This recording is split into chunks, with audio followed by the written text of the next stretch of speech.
Hey, Coach. Earlier this year, you said you can't outcoach recruiting. Your defense is more talented on paper than any team in the country.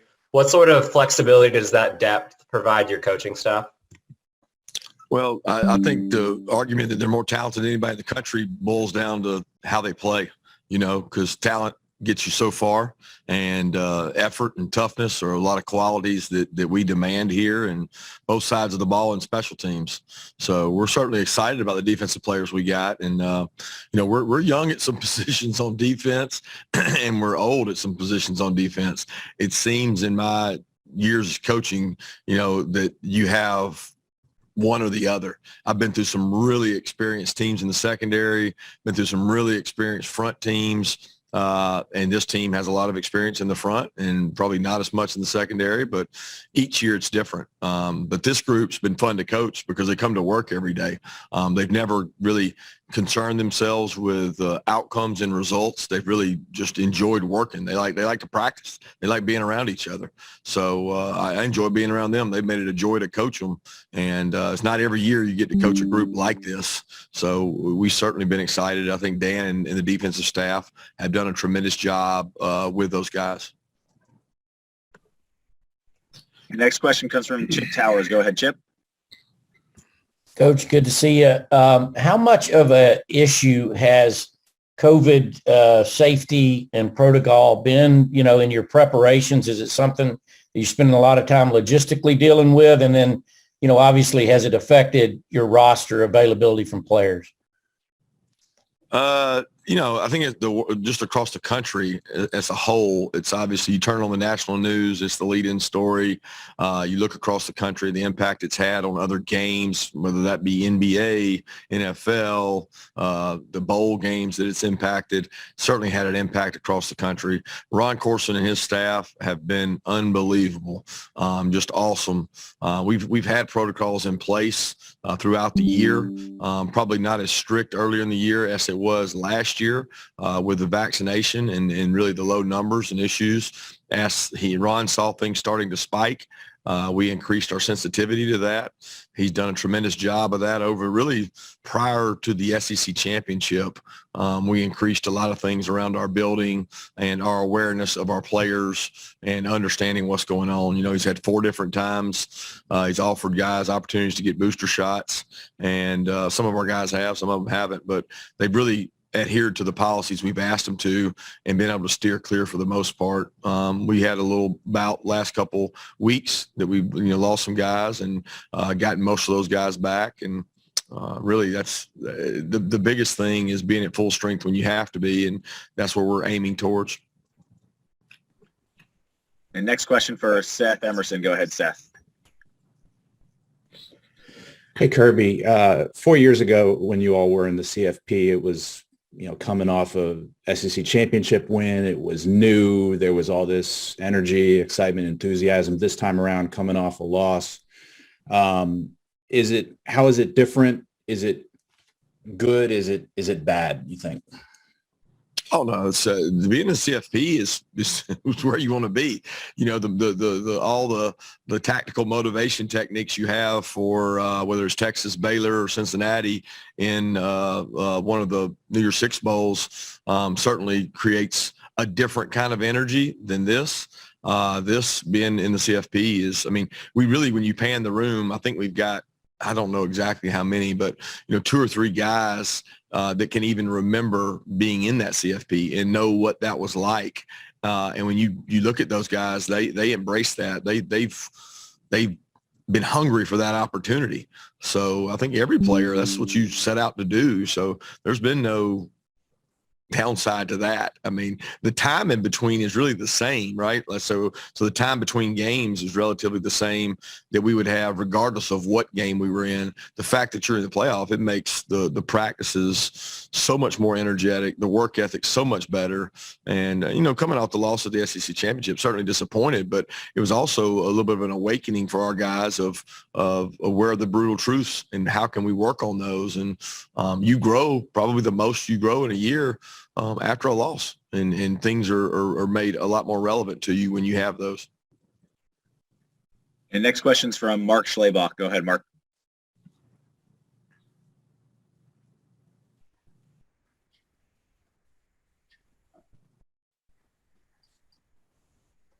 You there, Mark? Mark, you may have went out there. I didn't hear you. When did you realize Bowers was different than the typical freshman?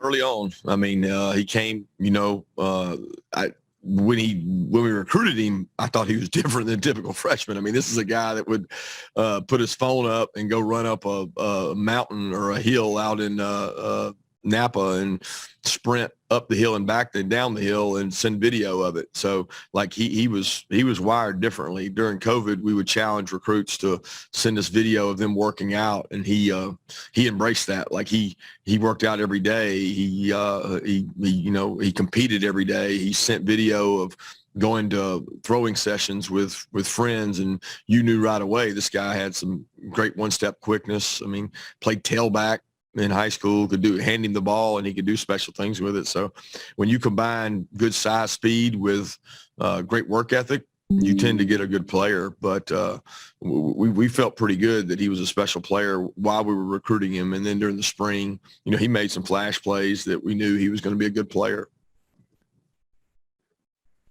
Okay, next question from Mike Griffith. Go ahead, Mike.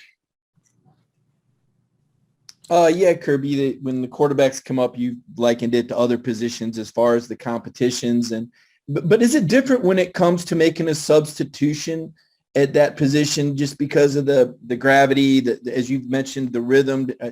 Are coaches maybe more reluctant to make a change there than they would at safety or right guard because of that team rhythm or the styles of the quarterbacks? I think it's hard to say. I think it's all based on the situation in the game, the things you discussed prior to, what's going on in the game, how has practice gone during the week and previous weeks. It's certainly something that we talk about as a staff. But, yeah, it's different than other positions when it comes to making that decision for your whole team. And certainly that guy is the face and the leader of the team and gets the most reps. But it's something that the offensive staff and ourselves, we talk about a lot. But I'll be honest with you, I've been really confident in Stetson, now. I'm confident in JT. And I thought Coach Monken did a great job addressing some of that yesterday. And we've got confidence in all our quarterbacks. Okay, next question from Ralph Russo. Go ahead, Ralph. Hey, Kirby, you had mentioned your really talented tight end. And I just wanted to ask about sort of as a defensive guy dealing with these types of players who have become more prominent in offenses. What are the challenges to defenses when, Michigan's going to be like this too. They use their tight ends a lot. What are maybe the unique challenges to defense of dealing with these type of athletes being used in these types of ways? Yeah, size, speed, matchups. You got to be careful. You can't put a little guy on a size speed guy. He can get overpowered, overmatched. You've got to have the personnel to match the offensive personnel. I don't care if that's 5 wides or if that's 14 personnel and they've got, a back and 4 tight ends in there. I mean, everybody can control the matchups they want to try to emphasize to what the strength of their team is. And Michigan does a tremendous job of utilizing those tight ends. So they're easier to use in play action. They're good matchups for intermediate routes. They're really good for the play action game off of wheels, off block and release. They do a tremendous job of that. And I think both these teams utilize their tight end skill sets really well. And next question from Andrea Adelson. Go ahead, Andrea. Kirby, can you just describe the challenge of facing not only Aiden Hutchinson, but also David Ajabo and the way those two feed off of each other and have been a nightmare for some other offenses to have to slow down this season? Yeah, the first thing you have to do is match their intensity. Regardless of the talent they have, the strain, the desire, the want to leaks through on the film. And you talk to people that have played them. It's one of the first things they talk about is, man, we didn't take into account how hard they played, how much effort, how much want to, how much desire. And that has to come from within. That doesn't come from a star that was given to you out of high school. That doesn't come from a reputation you got. That comes from like within win? What do you have inside you? What stamina do you have in the fourth quarter to pass pro or run block, whatever it requires in the fourth quarter, to outwork the player, outstrain the player in front of you? And those two guys just are tremendous. You can tell they push each other. They go against a really good offensive line every day in practice. Those guys are really big competitors, and they're a huge challenge for our offensive line. You know, our offensive line embraces challenges like this. They want these opportunities. It's what you come to college to go play against is the best in the country, whether that's the best in the country at run defense or best in the country at rushing the passer. You want to play against the best. You want to be measured against the best, and that's what the playoffs allow you to do. Next question's for Dennis Dodd. Go ahead, Dennis. Hey, Kirby. One question is, do you have any COVID issues right now? And then unrelated to that, is there a plan for how much JT plays?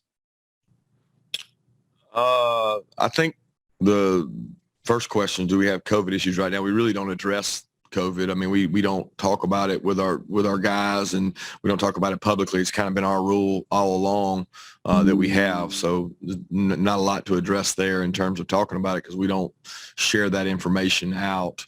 And again, in terms of quarterback, you know, Stetson's our starting quarterback. So again, the JT situation will be a matter of, you know, is the situation right? And also, is he healthy enough? Okay, next question for Mark Weiser. Go ahead, Mark.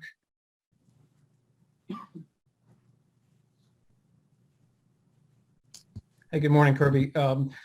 How different is this experience at the Bowl for your players and coaches compared to the Rose Bowl due to COVID-19 concerns? And regarding Daniels, you mentioned how healthy he is. Is there any rustiness as he gets back on the practice field? I'm not understanding your question, Mark. I really didn't understand the two parts there.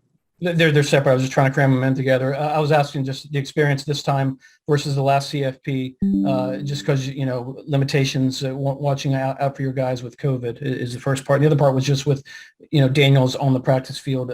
Is there rustiness for him? Yeah. First part I'll address. Second part really is not a lot to address there. But when it comes to COVID, the players have been able to do the outings. CFP has made it very safe for them to do that. I think probably the worst thing you could do would be have these kids come to a hotel and just be in the hotel for 4 days and not move and not do anything.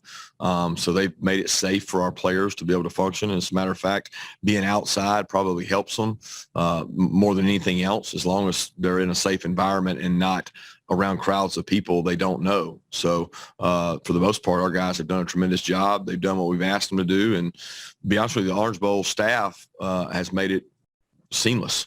I mean, you know, I don't remember a lot about the Rose Bowl, but where we stayed, I don't think we ever left the hotel. We didn't go out and do a lot. And we did, I think, went to an amusement park maybe, and we haven't done that here. But we've had a tremendous time so far, and spent a lot of our time preparing, you know, and locked in and focused. That's the most important thing is, you know, how are we preparing for Michigan, and are our guys building to a point of being ready to play at 7:30? All right, we'll take two more questions here. Next question's from Jake Rowe. Go ahead, Jake. Hey, Kirby. Excuse me. I just want to ask you, in terms of, you know, Chris Smith, Jamari Sawyer, what have you seen from those guys in bowl prep? And I know those two were really battling it there at the end of the regular season, but have they improved? And how ready do you think they are to go to play in this game on Friday? Yeah, I think both those guys are healthy. They were fighting to get back and weren't able to do much there the weeks, you know, after Georgia Tech, leading up to Georgia Tech, and then going into the SEC championship. There weren't a lot of practice reps for them trying to recover.